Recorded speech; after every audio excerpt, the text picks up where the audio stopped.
Competition होती है एक अपना कॉलोनी के अंदर या फैमिली के अंदर या ग्रुप के अंदर जो डोमिनेंसी के लिए होती है ये कंपटीशन। तो सबसे पहले हम टेरिटरी के हवाले से बात करेंगे कि टेरिटरी बिहेवियर होता क्या है। जैसे जितने भी एनिमल्स होते हैं बाय नेचर, जैसे हमेशा वो अपनी एक प्लेस टू लिव या रहने की जगह उनकी होती है, एक प्लेस टू लिव। हर एक एनिमल का अपना एक पर्टिकुलर हैबिटेट और प्लेस टू लिव होता है, रहने की जगह। ये रहने की जगह जैसे बर्ड्स होते नेस्ट बना लेते हैं किसी ट्री पे। जैसे हमने एक और एग्जांपल जैसे पढ़ा था, three spined stickleback fish. Three spine stickleback fish वो अपनी टेरिटरी बनाते हैं ब्रीडिंग के लिए। इसके अंदर दूसरे मेल मेंबर्स को अंदर एंटर होने की इजाजत नहीं देते, किसी दूसरे एनिमल को भी एंट्री की इजाजत नहीं। वाई? बिकॉज इसके अंदर जो है स्पॉनिंग भी हो रही है, ब्रीडिंग भी हो रही है, यंग वन जो इधर जो उनको मेल मेंबर प्रोटेक्ट कर रहा है। तो ये एक टेरिटरी है, इसका एक इलाका होता है, एरिया होता है जिसके अंदर कोई भी एनिमल रहता है। अब उसको जो डिफेंड करना जो रहता है, जिसने टेरिटरी बनाई है, तो जाहिर है उसका एक फर्ज है कि इस एरिया को, अपने एरिया को प्रोटेक्ट करे। और कभी कभार दूसरे मेंबर्स भी आ जाते हैं या दूसरे एनिमल्स आते हैं, इन पे आके अटैक करते हैं, कंपटीशन होती है, अगोनिस्टिक बिहेवियर इधर होगा। जाहिर है वो टेरिटरी या इलाका उसी को मिलेगा जो एग्रेसिव बिहेवियर जिसके पास होगा, जो स्ट्रांग होगा वही उसी को जो है ये बिहेवियर जो मिलता है। तो इस अपनी एग्रेसिव दिखाने के लिए, अपने एरिया को प्रोटेक्ट करने के लिए कुछ ऐसे जेस्चर्स, कुछ ऐसे बिहेवियर्स दिखाएंगे जिन्हें हम कहते हैं ये टेरिटरी बिहेवियर होता है। अपने इलाके को प्रोटेक्ट करना होता है, एरिया को प्रोटेक्ट करना होता है। पूरी दुनिया के अंदर जैसे कंट्रीज होते हैं, अपनी मुल्कों की सरहदें जो होती हैं उनको प्रोटेक्ट करते हैं। जैसे आम अगर एक इंसान की बात करें, वो अपने घर जिस जगह पे रहते हैं उस एरिया को प्रोटेक्ट करते। कैसे प्रोटेक्ट करते हैं? एक दीवार होती है, कंपाउंड वाल होती है, गेट लगे हुए, चौकीदार उन्होंने रखे हुए, वेपन्स रखे हुए, ताकि जो है इस एरिया को जैसे प्रोटेक्ट किया जाए। तो सिमिलरली एनिमल्स के अंदर भी ऐसा ही एक बिहेवियर है जिसके अंदर एनिमल्स अपने एक इलाके एरिया को प्रोटेक्ट करते हैं। किस मकसद के लिए? ताकि वो उनका ये फीडिंग ग्राउंड होता है, हंटिंग ग्राउंड होता है, वहीं से फूड हासिल करते हैं उस एरिया से। उसी एरिया के अंदर उनकी ब्रीडिंग होती है, ऑफ स्प्रिंग जो है पैदा होते हैं, उनकी रियरिंग होती है यंग वन की। तो उसको प्रोटेक्ट करना एक बिहेवियर में शामिल होता है। तो थोड़ी सी रीडिंग है टेरिटरी की कि टेरिटरी है क्या। पेज नंबर 142 पे आप आए। टेरिटरी इज एन एरिया और home which is fixed by animals. जैसे प्लेस टू लिव, रहने की जगह, होम, एरिया, टेरिटरी जो एक ऐसी एनिमल ने बनाया हुआ है, फिक्स किया हुआ है कि भाई ये इस एनिमल की जो टेरिटरी है, अब इसके अंदर जो है ये इसने अपना घर बनाया हुआ। घर वो किसके लिए होता है? फूड के लिए, या जो एरिया होता है हंटिंग के लिए होता है, ब्रीडिंग या यंग वन को रियर करना, उनको प्रोटेक्ट करना, उनको तहफ़्फ़ुज़ देना, उसके लिए ये इसने घर बनाया हुआ है। The size of the territory varies from the species to species. जैसे अगर हमने एक बर्ड की टेरिटरी को देखें, बर्ड ने नेस्ट बनाया हुआ, किस पे बनाया हुआ? नेस्ट ट्री पे बनाया हुआ, तो उसकी टेरिटरी छोटी है। अगर जिस तरह से हम बात करें लायन की, तो उसकी टेरिटरी जो इलाका जो बड़ा है, फॉरेस्ट है, उस फॉरेस्ट के अंदर वो जो है वो पूरा उसका एरिया होता है, उसी एरिया के अंदर उसके जो शिकार मौजूद है, उस फॉरेस्ट के इस एरिया को प्रोटेक्ट करना जो उस लायन का काम होता है। क्योंकि उसी एरिया में जो दूसरा कोई भी जैसे लायन आएगा तो उससे यकीनन ये लड़ेंगे, कहेंगे कि हमारा एरिया, आप क्यों इधर आए। शुरू में तो उनको जैसे लफ्जों की सूरत में बताएंगे, जेस्चर्स की सूरत में बताएंगे, आखिर फाइट होगी, लड़ाई होगी, कंपटीशन होगी, जिसको जिस तरह से एग्रेसिव बिहेवियर जिसका ज्यादा होता है देन उसी को वो एरिया मिलता है। तो इस बिहेवियर को हम कहते हैं territoriality behaviour. It is typically used for feeding, mating, rearing young one और कॉम्बिनेशन ऑफ दीज एक्टिविटीज। तो पर्पस क्या होता है किसी भी टेरिटरी का? ये तीन पर्पस होते हैं। इन अच्छा, a territorial animal uses agonistic behavior to defend their territory against other individual। जाहिर है अदर इंडिविजुअल से भी बचाना होता है, अदर जो है सेम स्पीशीज के चाहे डिफरेंट स्पीशीज के, इस एरिया को प्रोटेक्ट करना होता है या डिफेंड करना होता है, कैसे डिफेंड करते हैं, किस तरह से प्रोटेक्ट करते हैं, वो उसका बिहेवियर कहलाता है। इसे हम कहते हैं टेरिटोरियल जो है ये जो बिहेवियर होता है। For example a male actively defends his territory against other males as he can attract a female and court her without interference from other males. Three spined stickleback fish का example हमारे पास मौजूद है जो हमने पढ़ा है। थ्री स्पाइंड स्टिकलबैक फिश जब उसकी ब्रीडिंग सीजन होती है तो वो एक टेरिटरी बनाता है, उसी के अंदर उसकी जो फीमेल होती है, उसी के अंदर जो फीमेल एग को शेड करके देन स्पर्म शेड होते हैं, then fertilization young one produce होते हैं, उन यंग वन की जो केयर या प्रोटेक्शन होती है वो मेल मेंबर करता है। वो उसने वो टेरिटरी बनाई हुई है ताकि उसकी नेक्स्ट जनरेशन जो है उसके अंदर सेफ महफूज सलामत हो, उनकी रियलिंग हो। अगर इस तरह से ये मेल मेंबर जो है इसकी टेरिटरी ना होती तो उसकी ब्रीडिंग भी ना होती, ब्रीडिंग ना होती तो आगे नेक्स्ट जनरेशन कंटिन्यूटी भी उसके आगे ना रहती। तो उसके लिए जरूरी है ये एनिमल, डिफरेंट एनिमल्स की जो स्ट्रेटेजी डिफरेंट होती है। इवन आप एक क्रो बर्ड जो है उसको भी अगर आप देखेंगे जब उसकी ब्रीडिंग सीजन होती है वो नेस्ट बनाता है, उस नेस्ट के नीचे किसी पर्सन को भी गुजरने की इजाजत वो नहीं देता है। अगर कोई गुजरता है या उधर से तो उसको मारता है और उसे कहता है कि आप इधर क्यों आएंगे, इधर मेरे यंग वन होंगे, आप जो इसको जो है नुकसान देंगे, आप ना आए इधर। या इवन जो फोन पे मैसेज पे व्हाट्सएप कॉल पे दूसरे मेंबर्स को भी बुला लेता है, सब आते हैं लड़ाई करते हैं, आवाज बंद एसी लगाते हैं, हाई घोड़ा करते हैं कि क्यों आए इधर। तो ये सब वो अपने जो है उस नेस्ट को घर को प्रोटेक्ट करने की एक स्ट्रेटेजी होती है, सब उस। सो once the territory is established through agonistic behavior, then other individuals will not enter in the territory because they will understand through aggressive behavior that is this is an occupied area of other animal. तो जब भी कोई एक animal जैसे अपनी territory बना लेता है तो दूसरे मेंबर भी उससे अवॉइड करते हैं इस टेरिटरी में दाखिल होने के लिए, क्योंकि उनको पता है कि ये मेल मेंबर ने ही बनाई है, अपने लिए बनाई है। अगर हम इसमें इंटर होंगे तो यकीनन एक कॉम्बैट होगा, कंपटीशन होगी, लड़ाई होगी, तो ये अच्छी बात नहीं, उसमें इंटर भी नहीं होते हैं। जैसे मुल्कों की सरहदें जैसे डिफाइन हो जाती हैं तो फिर जो है दूसरा कंट्री कोई उसके अंदर इंटर नहीं होता, इंटर होता है तो लड़ाई होती है।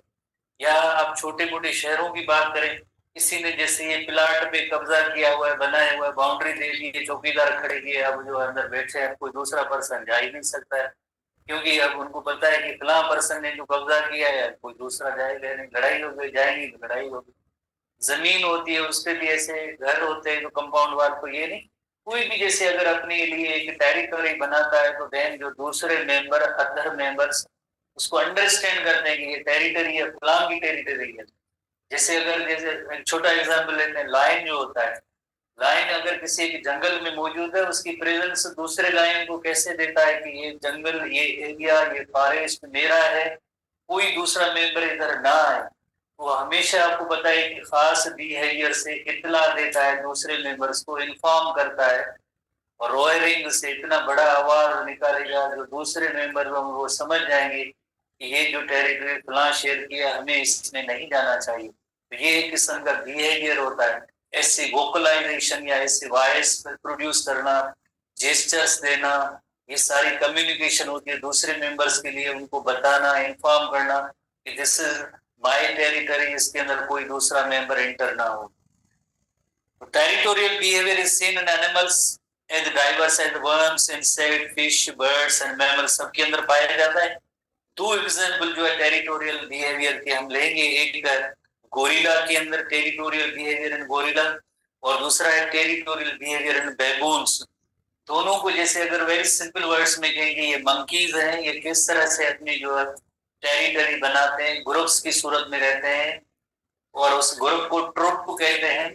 उसके अंदर काफी मेंबर होते हैं और ट्रुप के अंदर किसी एक मेंबर की डोमिनेंसी होती है, हेड होता है, पूरा उस ग्रुप जो होता है उस पर एक पर्सन का कंट्रोल होता है, सारे रिसोर्सेज जो होते हैं उस हेड के अंडर में होते हैं, वही उसका चीफ होता है। जैसे उनको बाकी मेंबर्स को कहेंगे वो उसको जो ओबे करते हैं, और जब भी इनके ऊपर कोई अटैक होता है तो सबसे पहले हेड ही आके मुकाबला करता है उनसे, तो हेड की एक जिम्मेदारी होती है कि जैसे रिसोर्सेज अगर ज्यादा लेता है तो लड़ाई झगड़े का टाइम आए तभी जो फ्रंट पे आता है, ऐसे नहीं भाग जाता है दूसरों को इशारा करता है कि जाए आप लड़े हम पीछे रह जाते हैं, नहीं। तो ये एनिमल बिहेवियर है। उसी से जैसे लाइक जो उसमें डोमिनेंस जाहिर होती है उस एरिया पे, उस टेरिटरी पे जो उसने बनाए हुए अपने फूड के लिए, अपने मेंबर्स को रखने के लिए, तो उसको प्रोटेक्ट करता है। यही इसका जो बिहेवियर कहलाता है। तो गोरिल्लास का हम एग्जांपल ले रहे हैं। Gorillas are non territorial social animals that live in groups called troops. जैसे गोरिल्ला के ग्रुप को हम ट्रुप कहते हैं। जैसे ये ट्रुप जो है फोर्सेस के लिए भी इस्तेमाल होते हैं कि जो पुलिस या ये फलां फलां कहते हैं हमने ट्रुप उधर भेज दिए, ट्रुप भेज दिए तो यानी बंदे होंगे तो उसके अंदर जितनी तादाद होती है जो वर्ड्स हो तो उसका कोई ना कोई हेड होता है। तो इसी तरह से ये भी एक ट्रुप है इनका। Troop consist of 1 to 4 old and strong male called silverback. इस एक ट्रुप के अंदर जो है तकरीबन इतने मेल होते हैं जिन्हें हम कहते हैं ये सिल्वर बैक उनकी होती है और ये मेल होते हैं। सम उसके अंदर इमेच्योर मेल भी होते हैं। जैसे कोई भी ट्रुप जाता है तो उसके अंदर एक सीनियर बंदे होते हैं जिन्होंने कोई फाइट की होती है, उनको तजुर्बा होता है, कुछ जूनियर होते हैं, इस तरह से जो कुछ डिफरेंट स्किल के होते हैं वो सब उस ट्रुप के अंदर होते हैं। तो 1 to 4 ओल्ड मेंबर्स होते हैं उस ट्रुप के अंदर, जो स्ट्रॉन्ग मेल्स होते हैं जिन्हें सिल्वर बैक कहते हैं।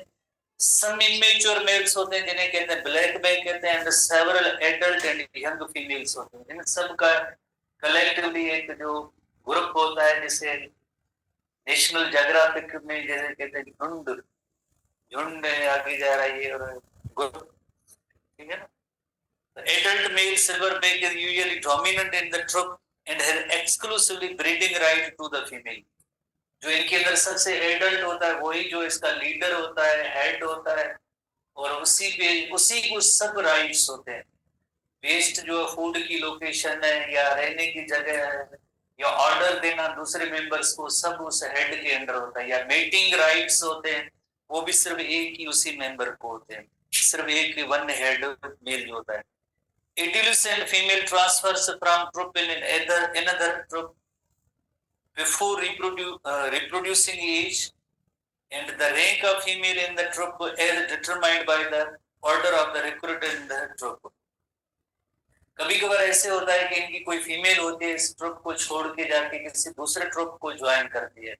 जाहिर है जो दूसरा ट्रुप ऑलरेडी जैसे एक बना हुआ है तो उसके अंदर जो फीमेल जाएगी उसकी हैसियत जो है वो सेकेंडरी होती है, क्योंकि ऑलरेडी उनकी एक फैमिली जैसे वो बनी हुई होती है। तो जो नई जो फीमेल उसके अंदर जाएगी तो उसको इतने राइट नहीं होते हैं जो जहाँ से पहले वो आई है। तो उसको भी जरा टाइम देना आगे लगेगा पर वो उसको ज्वाइन जरूर कर सकती है। Later arrival in the family do not receive the benefit of high ranking females because having offspring remain close to the silver back male for the protection. तो उस नए ट्रुप के अंदर जो जाके जो फीमेल ज्वाइन करती है तो उतनी बड़ी हैसियत डायरेक्टली उनको नहीं मिलती है, बिकॉज ऑलरेडी उनकी फीमेल्स मौजूद है, ऑलरेडी उसके अंदर उनका मेल जो प्रोटेक्टर मौजूद है, बच्चे मौजूद हैं, तो उनके अंदर अपनी जगह बनाने में जरा उसको टाइम लगता है, एकदम उसको जो है इतनी जो है बेनिफिट्स उसमें नहीं होते हैं जो ट्रुप चेंज करते हैं। On the other hand adolescent male is split from his family due to the lack of breeding opportunity। तो इसी तरह से मेल मेंबर भी उस ट्रुप को, एक ट्रुप को छोड़ के दूसरे ट्रुप में जा सकता है। जैसे कई ऐसे जो छोटे छोटे ग्रुप्स होते हैं डकेट्स वगैरह, तो इसके अंदर एक पर्सन नाराज होता है जाके किसी दूसरे ग्रुप को ज्वाइन करता है, दूसरे ग्रुप में जाता है तो जाहिर उसको एकदम कोई इतनी हैसियत नहीं मिलती है, ट्रस्ट नहीं गेन कर पाते हैं, टाइम लगता है। इसी तरह से ये जो मेल मेंबर है ये भी इस फैमिली को, ट्रुप को छोड़ सकता है, जाके नई जगह पे अपनी फैमिली बना भी सकता है। तो जाहिर है उसको जरा थोड़ा सा टाइम लगेगा पर इसके अंदर जरूर ये एबिलिटी मौजूद है मेल के अंदर जाके कोई नई अपने लिए अलग से फैमिली जो है बना सकता है। बिकॉज जो उस फैमिली के अंदर सिर्फ जो राइट है या जिसे कहें कि जो ऑर्डर चलता है वो सिर्फ एक ही बड़े उस मेल का चल रहा है, तो जाहिर है दूसरे जो है कहेंगे कि हमारा कोई कुछ भी नहीं है, तो जरूर चेंज करते हैं। Usually the remain alone until he forms his own family। काफी अरसे तक जो अलोन रहता है फिर जो अपनी ये फैमिली बना लेता है जो अलग हुआ था मेल। तो यानी पॉसिबिलिटी दोनों सिचुएशन में मौजूद है। फीमेल भी किसी ट्रुप एक ट्रुप से निकल के दूसरे में जा सकती है, मेल भी जैसे उस ट्रुप से निकल के अलग कोई अपना एक नया ग्रुप या फैमिली जो है बना सकता है। टाइम जरूर लगता है इसमें। Silver back is typically more aggressive than other group members because the troop's safety is the responsibility. तो जितने भी जो ये सिल्वर बैक जो मेल होते हैं, जाहिर है जो हेड होते हैं, लीडर होते हैं, उन पे रिस्पांसिबिलिटी होती है प्रोटेक्शन की, पूरी जो ट्रुप की प्रोटेक्शन है। जब भी कोई प्रीडेटर उन पे कोई अटैक करता है तो जिम्मेदारी जो इसमें जो होती है वो उस हेड की होती है जो उनको प्रोटेक्ट करना। जैसे अगर रिसोर्सेज जो ज्यादा इस्तेमाल करता है तो जिम्मेदारी भी उन पे जो ज्यादा होती है कि जो इस अटैक से जो बचाया जाए। तो ये बिल्कुल बचाते हैं। और जैसे हमारे लीडर जैसे नहीं होते, आप खुद छुप जाते हैं और दूसरे को कहते हैं आप आगे जाए। तो ये एनिमल बिहेवियर, एनिमल के अंदर अभी तक ये जो लीडर एनिमल का होता है वो लीडर ही होता है। फिर भले ये मर जाए या दूसरे को मारे, जरूर जो है फ्रंट पे खुद ही जाता है। He does exhibits territorial behavior by standing upright on their two legs and profoundly their chest in order to intimate what threat he has given. तो जब भी अगर ऐसी सिचुएशन आती है तो ये एक बिहेवियर दिखाता है। जैसे अभी हमने नोट किया ना, जैसे लाइन्स होते हैं तो एक बड़ी रोर करते हैं, रोरिंग करते हैं, जिससे पता चलता है दूसरे मेंबर्स को, दूसरे एनिमल्स को पता चलता है कि ये जो फॉरेस्ट है, जंगल है, ये किसका है, फला लाइन का है। तो इसी तरह से अगर ये फॉर एग्जाम्पल कोई इसके ट्रुप पे, इसके ग्रुप पे, इसकी फैमिली पे कोई अटैक करेगा तो ये दो लेग से उन पे स्ट्रेट खड़ा हो जाता है। ये एक जेस्चर होता है, बिहेवियर होता है कि अब जो ये डिफेंडिंग अपनी फैमिली को जो डिफेंड करना चाहता है, लड़ना चाहता है, इवन जो चेस्ट रीजन होगा उसको जो जैसे फ्रंट पे आगे लेके आता है, ये एक जेस्चर होता है कि यार नाउ जो है ये अब जो लड़ेगा बिल्कुल। तो ये एक जेस्चर होता है अपने आप को प्रोटेक्ट। दो लेग्स पे स्ट्रेट ऐसे खड़े होना और देन इंसानों की तरफ, और देन जो अपनी चेस्ट रीजन को आगे की तरफ लेके आता है। इसका मतलब ये है कि अब now he is ready to fight, he is dominant over his family, makes all the troops decision, is responsible for all the calls he receives, the dominant portion of food and can terminate troublesome behavior with just a look. तो जब भी जिस तरह से कोई ऐसी मुसीबत आती है, तकलीफ आती है या प्रीडेटर का इनके ऊपर हमला होता है, तो यही जो मेन जो हेड होता है या जो लीडर होता है उसी को फेस करता है, उसी से लड़ता है उनसे। और विद इन फैमिली अगर किसी मेंबर को भी कुछ कहना होता है तो जाहिर है विद इन फैमिली मेंबर भी इसी तरह से जेस्चर दिखाता है, जिससे वो समझ जाते हैं कि भाई अब ये जो हेड साहब हमारे नाराज हो रहे हैं और इसका जो जरूर जो जस्ट वन लुक, इसकी जो लुकिंग या लुक का भी एक ऐसा बिहेवियर होगा जो बाकी जो मेंबर्स होंगे बिल्कुल जो उसको उसके आर्डर को फॉलो करेंगे। तो ये उसके हेड की एक हैसियत होती है, एक बहुत ही बड़ी हैसियत होती है। ओवरऑल क्या है, ओवरऑल जो अपने टेरिटरी या इलाके को डिफेंड करने की ये सब स्ट्रेटेजी होती है।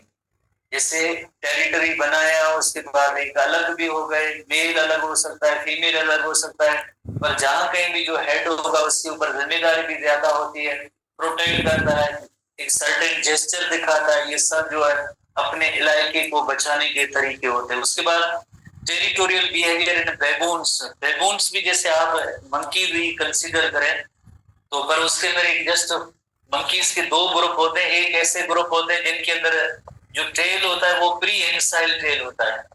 Tail is prehensile, prehensile tail. Prehensile tail का मतलब होता है कई ऐसी मंकीज आपने इससे लाइव नहीं देखी होंगी तो यकीनन कहीं पे फोटोज वगैरह में बुक्स में देखी होंगी। तो जो एक ट्री से दूसरी ट्री के अंदर जो अपने टेल को ऐसे फोल्ड करके सपोर्ट लेके जैसे उल्टे लटके भी हुए होते हैं और लटक के एक ट्री से दूसरे ट्री में जाते हैं, जिनके टेल के अंदर ऐसे फोल्डिंग या बल आ सकता है, उसे हम कहते हैं ये इनके पास में फ्री हैंड साइड टेल है। कुछ ऐसी मंकीज होती है जिनके अंदर बहुत ही एक छोटा सा टेल होगा, उनमें प्री हेंसाइल टेल नहीं होगा। तो ये ओल्ड वर्ल्ड मंकी लेग या prehensile tail, old world monkeys होती है उनके अंदर प्री हेंसाइल टेल नहीं होता। इसका मतलब क्या हुआ, उनके यहाँ बहुत ही एक छोटा टेल होगा। लफ्ज है एक old world monkey, old world monkey. Old world और न्यू वर्ल्ड दो जनरल टर्म है, ज्योग्राफी के अंदर इस्तेमाल होते हैं, पॉलिटिकल साइंसेस के अंदर इस्तेमाल होते हैं। कोई स्टूडेंट बताएगा ओल्ड वर्ल्ड किसे कहते हैं, जब हम ओल्ड वर्ल्ड लफ्ज इस्तेमाल करते हैं तो there will be new world भी होना चाहिए। एनी स्टूडेंट ओल्ड वर्ल्ड सुना है? ओल्ड वर्ल्ड पुरानी दुनिया, लिटरली पुरानी दुनिया। Old world monkeys, old world monkeys वो है जिनके दौर में मोबाइल नहीं थे, पुरानी जनरेशन। अब जो मोबाइल आ गए, मोबाइल का दौर। नहीं सुना है? जोग्राफी आपकी वीक है, वेरी वीक है जोग्राफी। ओल्ड वर्ल्ड का मतलब होता है जो प्लानिट अर्थ पे एशिया, अफ्रीका एंड अरेबियन जो कंट्रीज होते हैं इनके लिए लफ्ज, इनकी लैंड के लिए ओल्ड वर्ल्ड इस्तेमाल होता है। न्यू वर्ल्ड जो अमेरिका एंड यूरोप के कॉन्टिनेंट्स हैं उनके लिए न्यू वर्ल्ड के कॉन्टिनेंट लफ्ज इस्तेमाल होते हैं। तो ये ओल्ड वर्ल्ड मंकीज है। ओल्ड वर्ल्ड का मतलब है इन एरियाज में जो ये पाए जाने वाली है, पर उनकी एक दूसरी निशानी भी है। उनकी जो नॉस्ट्रल्स होती है बहुत ही एक दूसरे के नजदीक होती है। ओल्ड वर्ल्ड मंकीज जिनके पास प्रीहेंसाइल टेल भी नहीं है and their nostrils open downward, very नजदीक क्लोज होते हैं नॉस्ट्रल्स होते हैं। एंड दे इंक्लूड, इनके कुछ ओल्ड वर्ल्ड मंकीज के नेम है, जैसे एक टाइप की नहीं है, काफी सारे इसमें ग्रुप्स होते हैं, जैसे मेंड्रिल्स हैं, मैक्वा है, रेसस मंकी है एंड बेबून्स हैं। Many species of old world monkey are arboreal. एक लफ्ज है आर्बोरियल। आर्बोरियल का मतलब होता है जो ट्री लिविंग एनिमल्स होते हैं उन्हें हम कहते हैं arboreal. Tree living animals are called arboreal. General term में इस्तेमाल होता है, जैसे squirrel is also arboreal animal because it lives in the trees. Tree living animals are called arboreal, उन्हें हम कहते हैं आर्बोरियल। तो ये मंकी आर्बोरियल भी है, ग्राउंड पे रहने वाली दोनों भी है, दोनों भी कैटेगरी में शामिल है। They are arboreal, but some of the ground dwellers, such as baboons, that live in the troop in the territory. बैगून जैसे तस्वीर टेक्स्ट बुक में मौजूद है, ये बैगून है। और इसका एक थोड़ा सा बिहेवियर जो इसको हम डिस्कस कर रहे हैं कि किस तरह से बैगून जो है अपने टेरिटरी का जो है डिपेंड करते हैं। तो बैगून आर द डाइमॉर्फिक। माइक काम नहीं कर रहा है, काम कर रहा है पर इसकी जो है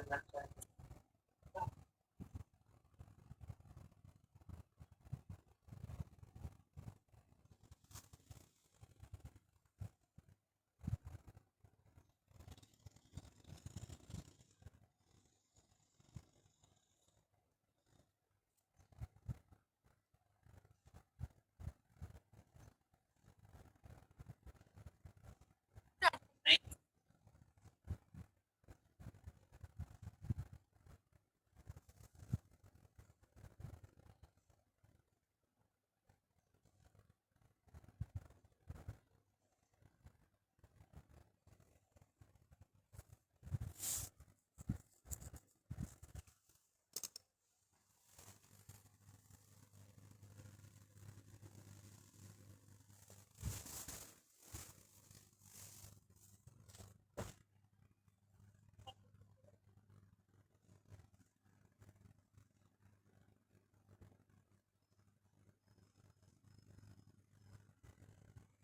स्टूडेंट्स जो ऑनलाइन स्टूडेंट्स हैं उनके लिए गलत लेता हूँ।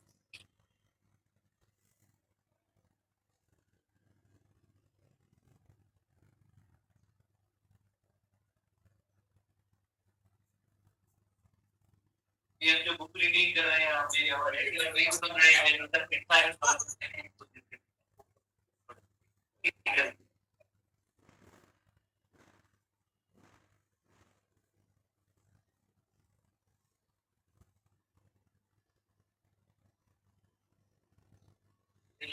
देखेंगे किसी कंट्री में जाते हैं तो लैंग्वेज अपना समझे तो कम्युनिकेशन तो किसी न किसी तौर से लेना कोई से कहते हैं इश्क़ के जरिए समझाना, ये चाहिए ये नहीं चाहिए, लैंग्वेज ऐसी है जो पूरी दुनिया